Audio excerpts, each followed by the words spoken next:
이것을 여호와의 전이라고도 하고 여호와의 전이다. 이 성막에 관한 말씀도 이름도 호칭도 굉장히 많습니다. 이거 말고도 훨씬 더 많은데 일단 대표적으로 장막이다 라고도 말을 하고 있어요. 그래서 하나님께서는 무소부재 온 땅을 지으시고 온 만물이 하나님의 것이지만 그러나 하나님께서는 그분이 친히 내가 인간에게 내려와서 너희들과 함께 거하겠다.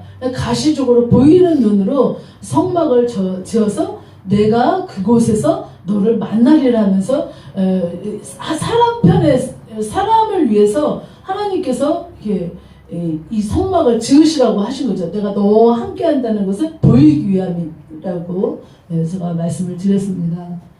성막은 이렇게 직사각형으로 되어 있어가지고 이게 50규빗 필요해갖고 실제로 25m 이게 100규빗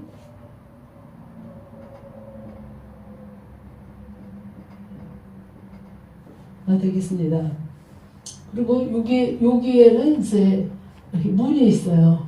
문이 있어서 이게 이제 20규빗 이렇게 20규빗이고 10m 이렇게 되어 있습니다. 이제 우리가 지금 출애굽기 25장부터 하나님께서 설명하시기를요. 무엇이라고 하냐면 증거계부터 이렇게 여기 안에 들어있는 것부터 이렇게 말씀을 하시면서 이렇게 쭉 이어져 갑니다. 여기가 말씀드린 지성소. 요즘은 이 지성소 기도, 지성소 찬양이 굉장히 많아요. 왕의 지성소에 들어가 거룩하신 앞에 우리 거룩한 보좌 앞에 경배 막 이런 찬양도 요즘 많이 나오는 지성소가 바로 하나님의 임재 장소다. 그래서 지성소라는 것을 많이 하고 여기도 성소 여기는 바로 기도의 향단이라고 있고요. 이것에 대한 비유도 다음에 좀 말씀을 이제 드릴 건데요. 굉장한 깊은 의미가 또 이 향단에도 들어있습니다. 기도의 단이죠. 그리고 여기를 북쪽이라고 그러는데 이쪽에 바로 저번 말씀드린 떡상 12개 이게 12개 6개씩 나가고 12개 이스라엘에는 12지파가 있거든요. 야곱의 아들 12명을 이스라엘의 지파로 부르는데 그렇게도 말하는 사람도 있지만 어쨌든 이건 진설배역 이래가지고 다 예수님이 생명의 떡이다 라고 전에 말씀드렸죠. 요한복음 6장 내가 주는 떡을 먹어야 된다고 말씀하셨어요. 영원히 사는 떡을 바로 이렇게 진설해 주신 거예요. 하나님이 열어주신 것이고 여기가 바로 등대가 있어가고 지금 다 점검으로 되어 있는 것입니다. 여기에 살구꽃 형상의 모양을 만들어서 이렇게 등대를 만들어서 이것을 꺼지지 않게 항상 비추라고 말씀을 하셨어요. 어머나 지성소 성소로 칠판을 다 차지해버리네. 어차피 여기에 또 성소에 들어가는 문이 성소로 들어가는 다섯 개 이렇게 널판으로 세워져 있고 여기에는 이렇게 4개로 되어져 있습니다. 그리고 이렇게 가려져 있고 휘장으로 가려져 있고 여기도 마찬가지고 자 여기 성소에 들어가기 전에 물두멍이 나오고 이것도 이제 계속 배울 거예요. 물두멍에 관한 거, 번제단에 관한 거 이런 거는 다 배울 것입니다.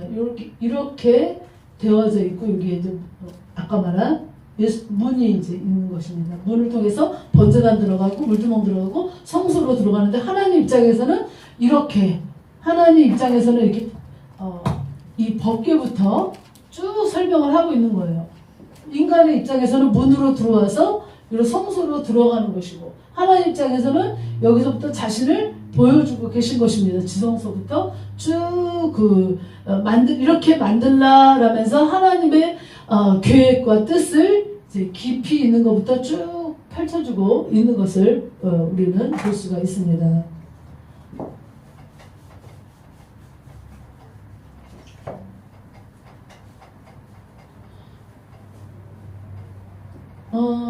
저는 이제 여기서 바로 덮개가 있었죠.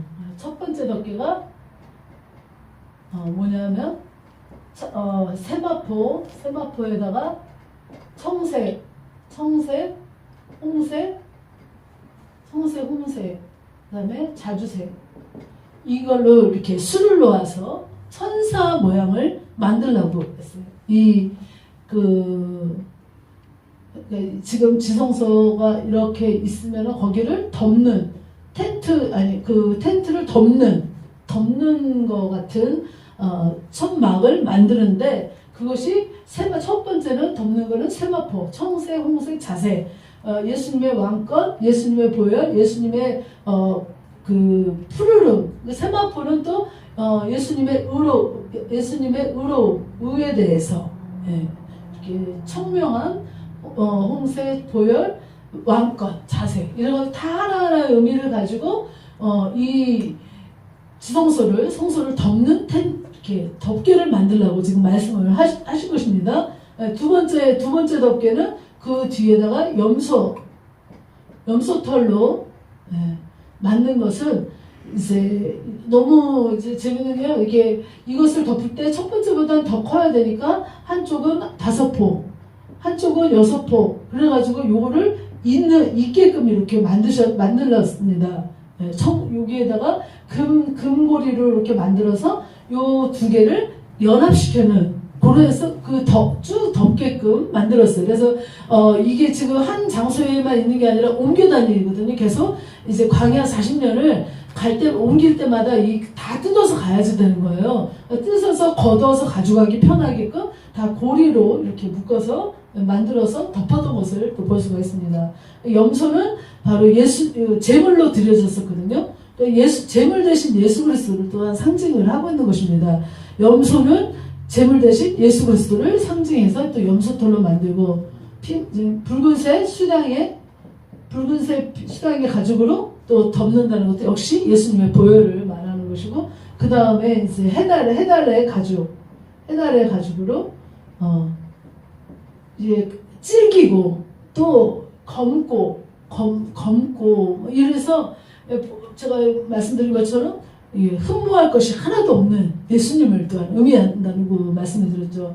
그분은 하나도 흠모할 것이 없는 그런 모양으로 우리에게 임하셨지만, 그 안에는 엄청난 법궤에 놀라운 용서의 법궤, 사는 길을 여신 말씀, 이것을 주셨다고 말씀을 드렸습니다. 이 성소와 지성소를 덮는 것은 이렇게 덮개로 덮여져서 우리도 주님의 덮어주시고 주의 그늘 아래에서만 우리가 평안을 누리고 살 수 있다라고 말씀을 드렸습니다. 법궤 복습하면서 또 아는 거예요. 저도 공부를 하지만요, 정말 끝이 없는 것 같아요. 머릿속에 들어가기까지 보고 또 보고 자꾸 듣고 또 들어야 이게 겨우 또 입력이 됩니다. 사실 이제 우리 집사님께서 저한테 만약에 이제 뭐 속망에 대해서 예를 들어 유튜브에다 넣으면 조회수가 많이 늘어나겠어 하는데요, 사실 어림도 없어요. 왜냐면 요즘에 목사님들 공부도 많이 했지만 자료들을 다 가지고 영상이 잘 돼 있잖아요. 그거 가지고 뽑아서 하는 거 보면요, 3D를 해서 착착착 뽑아서 하면 저도 보면서 놀래요. 근데 지금 우리 아무것도 없는 상태에서 칠판으로 이렇게 지금 하고 있는 아주 빈약한 가운데 하는 거죠. 근데 빈약한 가운데서도 또 들어주시니 감사합니다. 이해가 다 되지 않겠지만 또 이렇게 듣다 보면요, 나중에 이제 성막 그림 이제 나올 때 보여드리면, 그 얘기를 저렇게 하신 거구나, 이런 게 또 되실 것입니다. 법궤는 조각목으로 만들었다. 그래서 조각목은 씨띠나무, 성경에 씨띠나무 이 표현 이렇게 말을 많이 합니다. 씨띠나무는 바로 아카시아 나무, 이스라엘 광야에 엄청 흙에 빠진 나무, 조각목이라고 하죠. 그런 거기다가 다 이제 조금 이따 공부하겠지만 계속 정금을 입히는 것을 볼 수가 있습니다. 정금을 입히니까 속이 하나도 안 보여. 반딱반딱 빛나요. 네. 이게 놀라운 것이죠. 예수님의 보혈로 우리를 덮어버린 것입니다. 사탄은 이간질하는 이름을 가지고 있거든요. 계속적으로 지적질하는 거예요. 너의 지난날의 죄, 잘못, 휘황을 이것을 계속 찔러대는 것입니다. 근데 예수님의 보혈로 덮여져 있으면, 정금으로 덮여져 있으면 너나 나나 도찐개찐이죠. 사실은 다 우리는 버려질 나무, 쓸데없는 나무인데 그냥 예수님 때문에 그냥 다 우리가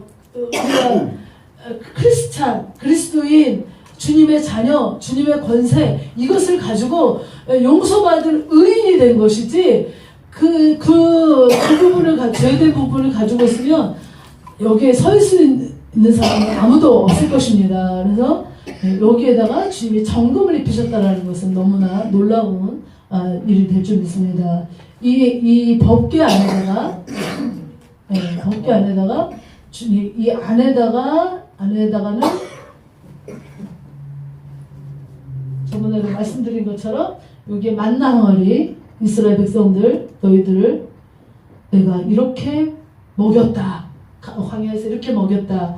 그 다음에 너희들이 지도자 모세와 아론을 향해서 대적했지만 나는 내가 세운 지도자 편이다라는 것을 보여주기 위해서 아론의 쌍난 지팡이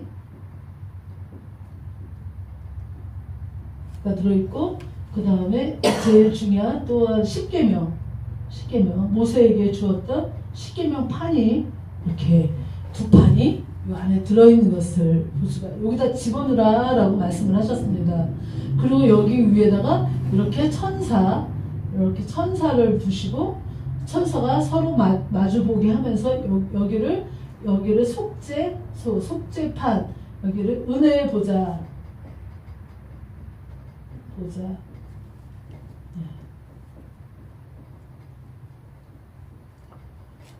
은혜의 의자, 은혜의 보좌라고 해서 여기에 하나님께서 이 위에 있으므로, 여기 십계명 말씀은 율법이라고 해갖고 하나님의 말씀을 지키지 않으면 다 죽임을 당하는데, 하나님 여기에 은혜를 두셔서 은혜로 덮어버리신 것을 말씀을 드렸습니다. 근데 여기서 내가 너를 만났고 이스라엘 백성에게 필요한 말을 전하시겠다라고 여기 말씀하고 계십니다. 은혜의 보좌. 이것 때문에 우리가 산다라고 말씀을 드렸습니다.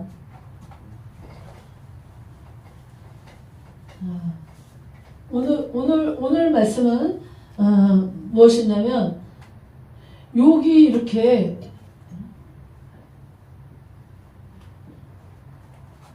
이게 성소고 이게 지성소면, 이렇게 이게 다 닫혀져 있어야 되잖아요. 그러니까 말하자면 이런 것이죠. 이런 게 있어야 이게 구별이 되잖아요. 근데 여기에다가 하나님께서 말씀하시기를 20개의 널판지를 세우라는 겁니다. 널판지를 세워라. 이 말씀을 하고 계신 것입니다. 널판지를 만들었는데, 지금 이게 하나의 널판지면요, 몇 큐빅 이렇게 나와 있어요. 여기에 하나, 둘, 셋, 넷. 보이는 고리가 있습니다. 이렇게 고리.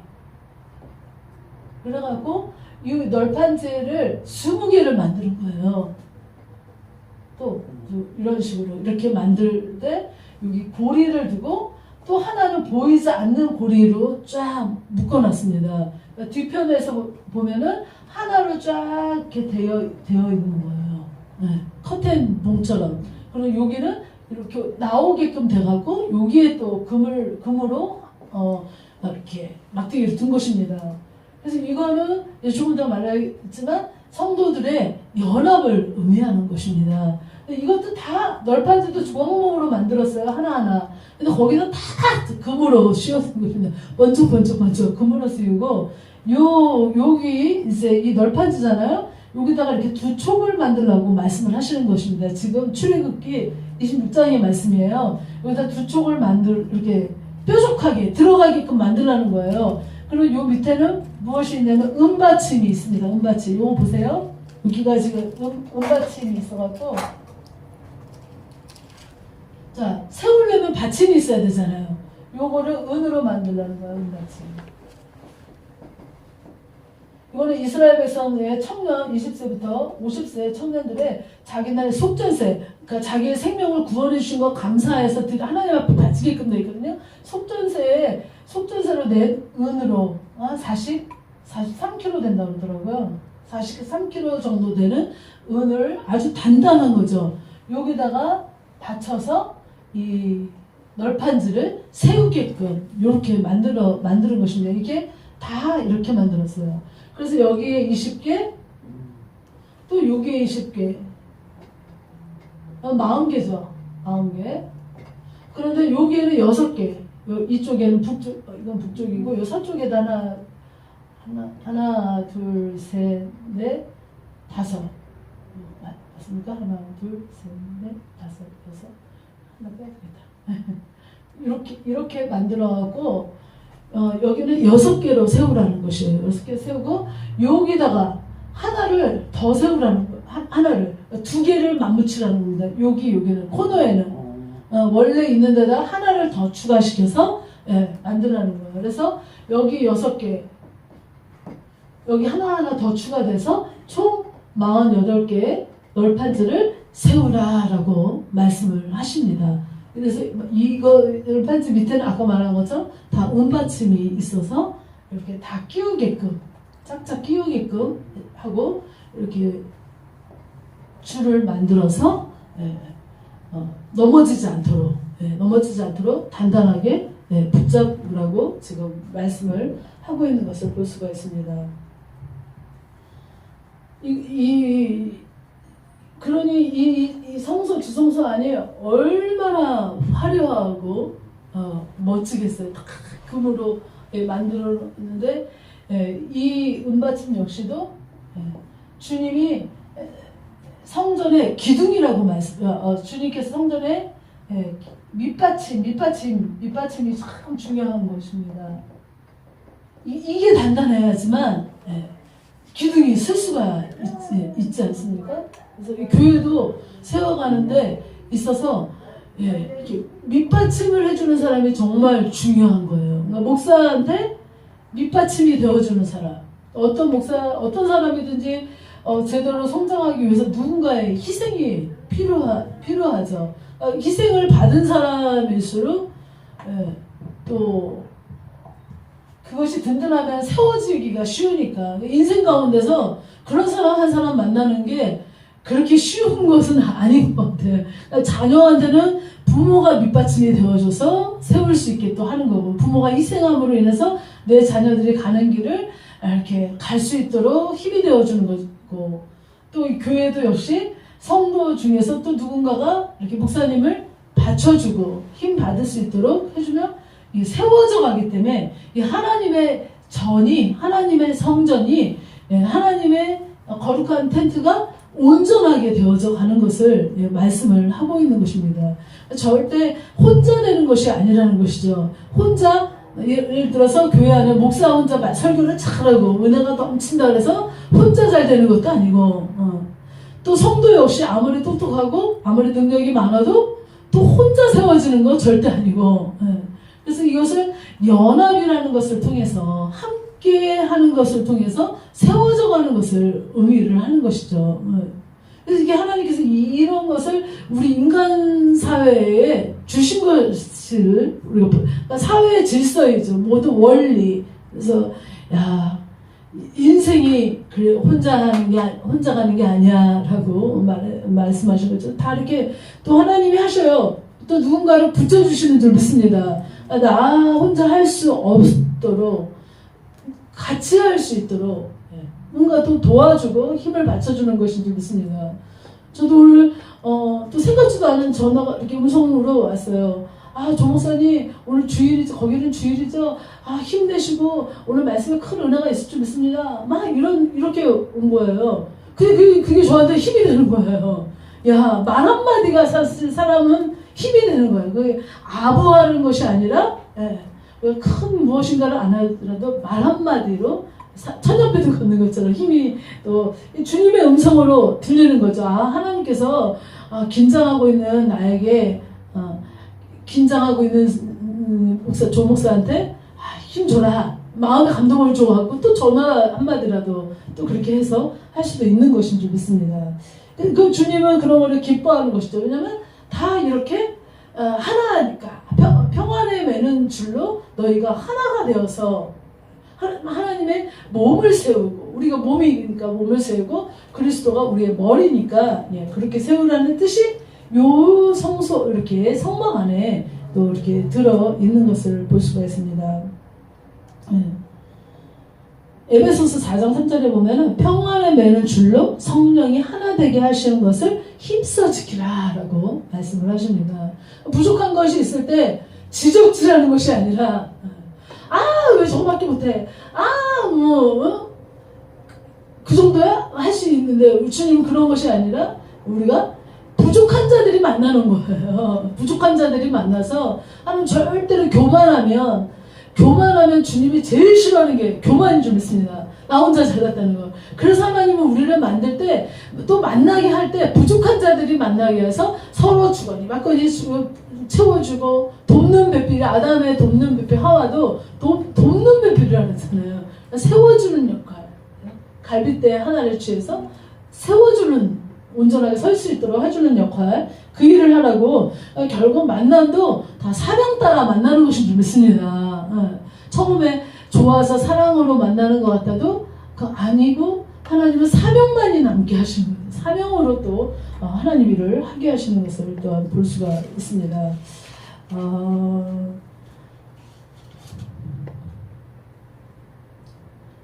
로마서 12장 5절에 보면 이와 같이 우리 많은 사람이 그리스도 안에서 한 몸이 되어 서로 지체가 되었느니라.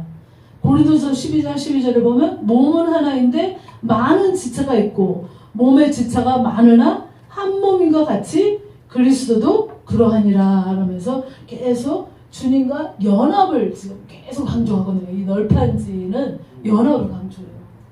어쩌면 이렇게 자상하시고 어쩌면 이렇게 세밀하셨을까? 어저께 자면서도 이거 공부하고 자는데 어쩌면 이렇게 자세하고 세밀하고 신경 못 쓰는 이 부분까지 딱 써서 이렇게 밑받침에 촉을 둬서 하는 거, 또 넘어질까봐 하나를 더 대갖고 하는 거, 이런 모든 건축 방법이 물론 그 당시에 고대 근동에도 굉장한 건축 방법들이 많았고 피라미드 같은 경우는 정말 불가사의잖아요. 하나님께서 인간에게 주신 그 하나님의 지혜를 통해서 만들어 가시는데 그것이 신약에 와서는 이런 영적인 교회를 세우는 성도를 세우는 그런 의미까지 또 볼 수가 있습니다. 나 하나가 지체가 되었다는 것은 소중한 것이에요. 나 하나 사람이 별거 아니에요. 이렇게 한 사람으로 말미암아 또 제가 목사가 이렇게 힘을 받잖아요. 더 공부하게 되고 다 알려주고 싶고, 왜냐하면 또 잘 받아 먹으시고 그것을 또 감사하게 여기시니까 이 힘이 나는 거예요. 이건 그러니까 저도요 진짜 천명성도 안 부러워요. 정말 안 부러워요. 천명성도가 있는 목사님이나 한 명밖에 없다 할지라도 그 한 명이 은혜 받고 한 명이 살아난다면요 사실은 똑같은 거예요. 하나님 입장에서 볼 때는요. 그래서 이렇게 또 연합시키시는구나. 그것이 감사할 뿐이고요. 앞으로도 지금 계속 저도 제가 공부하다 보니까 알려줄 것들이 지금 너무너무 많이 있어요. 준비되어 있는 것들이 지금 쫙 있습니다. 그래서 계속 그렇게 알아야만 성경을 더 볼 수가 있어요. 저도 그런 생각했어요. 성경을 왜 이렇게 어려운 책으로 봤을까? 목사님들이 이렇게 좀 설명해주면, 이렇게 좀 알려주면 성경이 얼마나 좀 재밌고 와닿을까라는 것들에 대한 의문이 늘 있었어요. 그래서 어려운 말이 아니라 좀 더 이해하기 쉬운 말로써 알려준다면 혼자 읽을 때도 이게 쏙쏙 더 들어오고 더 알고 싶고 더 재밌고, 이렇게 깊고 오묘한 뜻을 꿀송이 같다라는 말이 이런 말이구나. 하나님의 말씀은 얼마나 논리정연한 것인지. 다른 신들은 이런 논리정연함이 없어요. 어떤 실화 같은 얘기인데, 이 성경은, 하나님은 정말로 논리정연하게 체계적으로 역사적이고 증거가 있고 이런 책인 것을 알게 되니까, 우리가 믿는 하나님은 또 예수 그리스도는 얼마나 정확한 분이고, 우리가 다른 신이 아닌 그 예수님을 믿고 있다는 것 자체가 기쁨과 감사밖에 없게 되는 줄 믿습니다. 계속적으로 우리가 또 시간이 되면 더 많은 공부를 할 수 있는 시간이 왔으면 좋겠고요. 또 어쨌든 작은 사람이 모여서도 하나님께서 우리 우주교회를 크게 사랑하시는 줄 믿습니다. 또 여러분 각 사람을 하나님 정말로 많이 사랑하십니다. 사랑해 주님 감사합니다. 짧은 시간이었지만 하나님의 깊은 의도를 다 알 수 없음에도 깨닫는 은혜를 허락하여 주심을 진심으로 감사를 드립니다. 더 말씀에 아버지와 관심을 가지게 하시고, 말씀 예수 그리스도가 말씀이시라고 했는데 그 말씀인 예수 그리스도를 더 알 수 있는 아버지의 시간과 마음을 허락하여 주시옵소서. 주님께 감사드리며 우리 주 예수 그리스도의 이름으로 간절히 기도드리옵나이다. 아멘.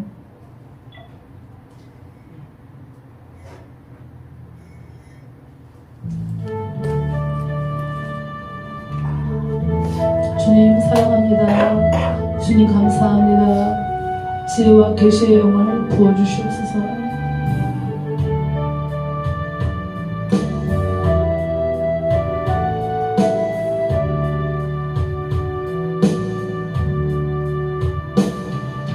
손 들고 찬양합니다. 다시 오실 왕 주 예수께 오직 주만이 나를 다스리네. 나 주님만을 섬기니 헛된 마음 버리고 성령이여 내 영혼 충만하게